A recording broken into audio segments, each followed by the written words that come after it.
Good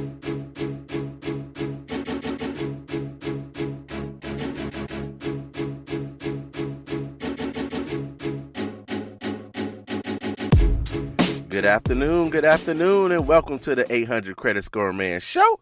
I am your host, Kevin King. He is I, and I am him, the 800 Credit Score Man himself. And thank each and every one of you for coming in and listening to the 800 Credit Score Man Show every Saturday, 1:30 Central Standard Time, 2:30 on the East Coast. So look, we're going to switch it up a little bit today. I'm going to come to you, and I'm giving you a quiz today.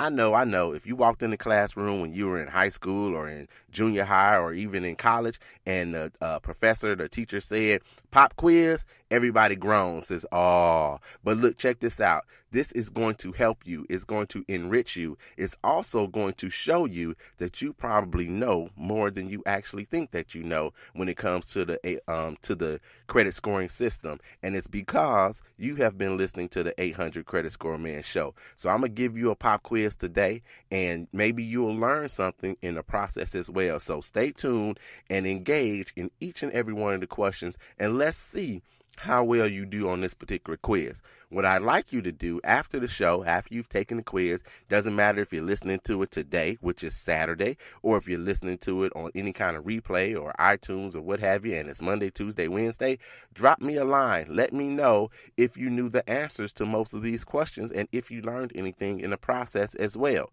So you can always email me at 800creditscoreman@gmail.com. So again, thank you guys for coming in and share this show. Continue to share this show with all of your friends and family as well. All right, so let's go ahead and take care of some business today right quick. So remember those good old days of dual income, no kids, double-digit pay raises, and 2-for-1 stock splits? Well, these days, money's a lot harder to get a hold of and even harder to hang on to. That's why State Farm agent Paul Downing would like to introduce you to the Discount Double Check. He'll go through your car insurance policy line by line to make sure you're getting the discounts you deserve and aren't leaving any money on the table. It's fast, it's free, and when he's done finding you 10% here, 15% there, and you'll find yourself looking at discounts of up to 40%. That can mean savings worth hundreds of dollars, and that's a pretty good return for simply investing a few minutes of your time. So call State Farm agent Paul Downing today at 219-884-6947, because being there to help keep more of your money in your pocket is why he's here. Like a good neighbor, State Farm is there. All right, people, so let's jump in. You know how the show works. I got to give some shout-outs right quick. Right off the top, I got to give a couple shout-outs. So I want to give some birthday shout-outs that are happening today. So I got to give a shout-out to Kendall Adams. He's celebrating his birthday today, so happy birthday to you, Kendall. And I've got to give a shout-out to Derek Williams. He's celebrating a birthday today as well. Both of these guys happen to be members of Kappa Alpha Psi Fraternity Incorporated, so they're both noobs. I want to say happy birthday to both of you guys. And so let's jump in to what we're going to do today. So like I said, we're going to switch it up a little bit, and I'm going to give you this quiz. Now, I'm going to also give you the answers, of course. But let me tell you a little bit about the quiz. To me, if you think back to school, a good quiz, or at least the ones that I liked anyway, gave you some easy questions, some that you might have to reason through, and also sometimes you learn something during the quiz as well. So if you missed that class or you didn't read that particular chapter, those questions educated you on the answers as well. So think of these questions, answer them for yourself and to yourself. If you're listening with someone, see who can answer correctly first. So some of these, you got to be quick, because I'm going to give you the answers quickly as well. All right, so let's get started. Our very first question of the day, it's an easy question. It's a very easy question. If you've been listening to the 800 Credit Score Man Show, if you've ever read anything that I've put out on any kind of social media, you should know the answer to this question.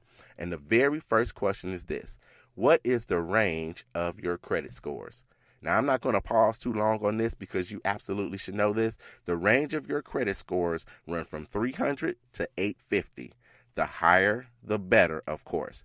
So when you reach 750 and higher, it's considered excellent credit. So when you get to the excellent credit, that's where you get the best rates no matter where you go. So it doesn't matter if you're trying to buy a vehicle or if you're trying to buy a home, you're going to get the best rates when you reach 750 and higher. Now, it's important to note that you get the same great interest rates if you have a 760 or if you have a 840. You're going to get the same interest rate. So it's not a progressive system.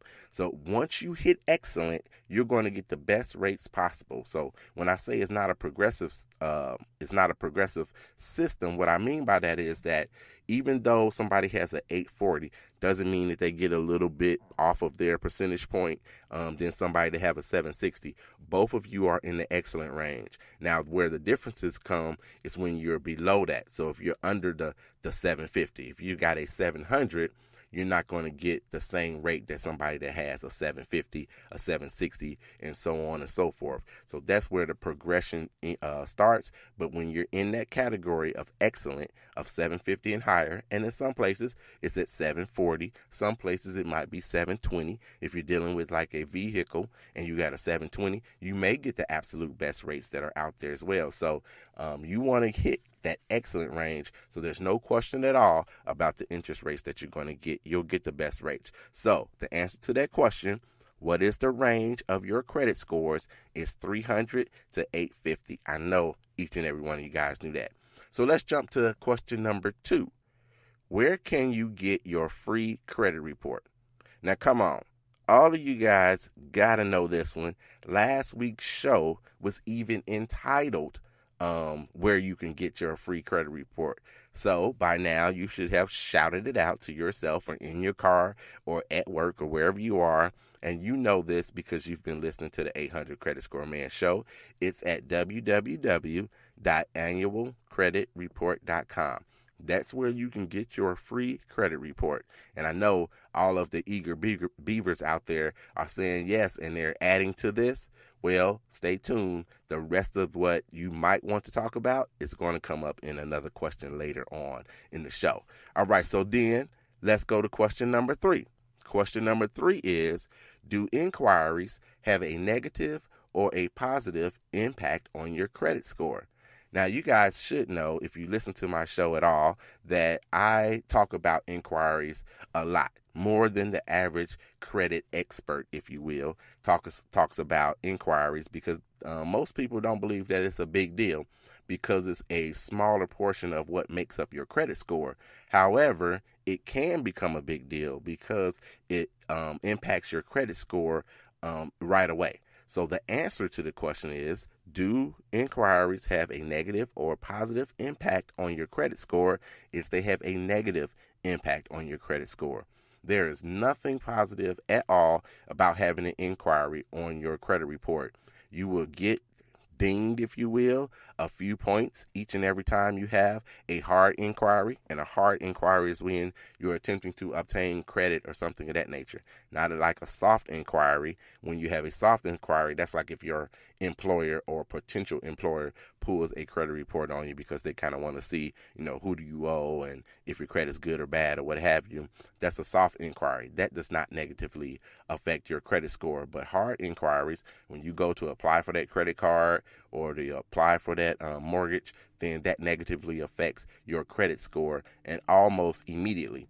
So when they pull your credit score, your credit report, it's not going to say, okay, this person had 750, and so now we're pulling the credit report and we're taking 5 points, and they see that you have a 745. Not like that. But the next time it updates, it'll show you had that inquiry, and then it will adjust itself accordingly as well. So inquiries have a negative impact on your credit score. So look, let's jump into the question number 4. Question number 4 is, how many categories are used to make up your credit score?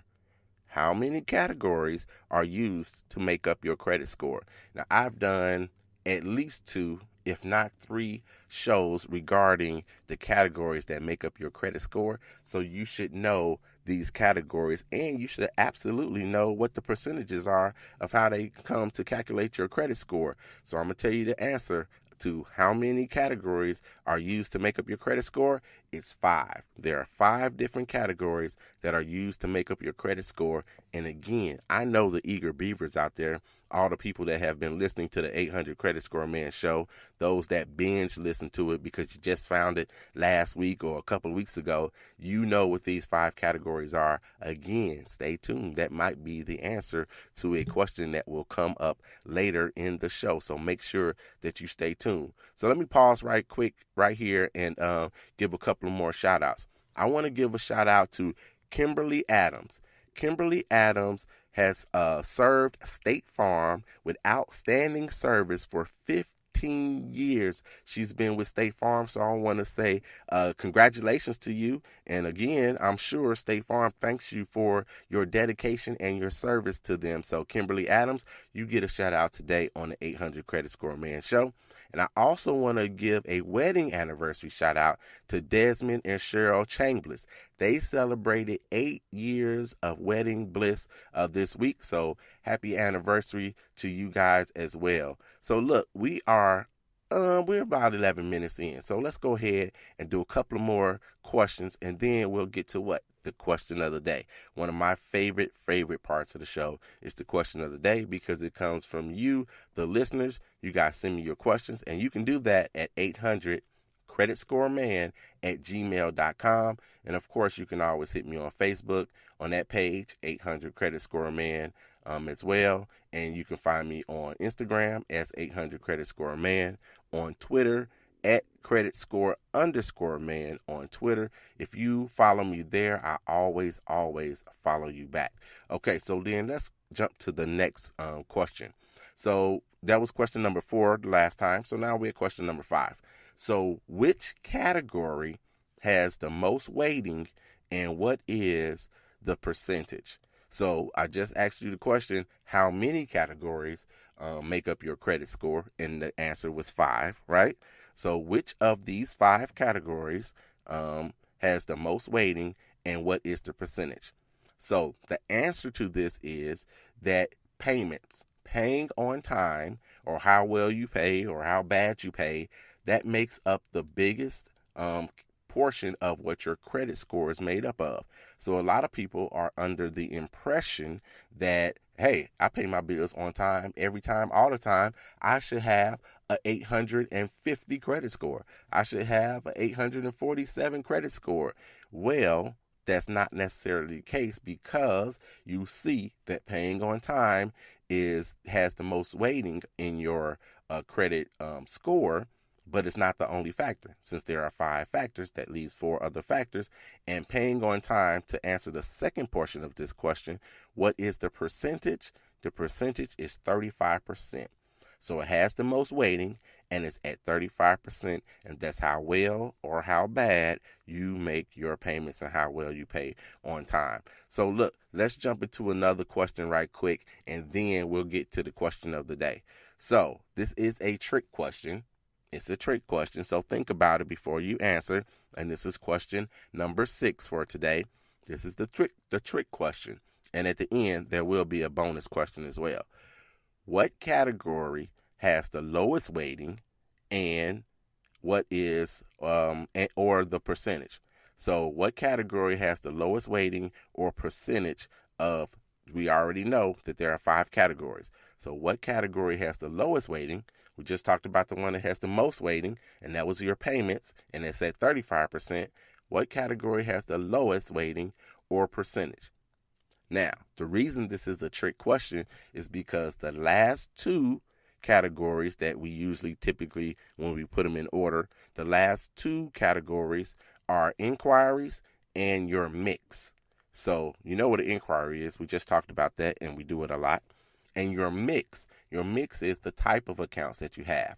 So it doesn't do you too much good to have a bunch of installment accounts, which would be like a mortgage, a student loan, or if you have a car payment or, a personal loan somewhere at a bank or entity, that is only installment loans. Your mix also is your revolving credit as well. And revolving would be like your credit card. Or if you have a home equity line of credit, that would be revolving. That's revolving debt. So you have revolving and you have your installment, which is your mix. So mix is one of the categories, and then your inquiries is one of the categories. And the reason this is, or I call it the trick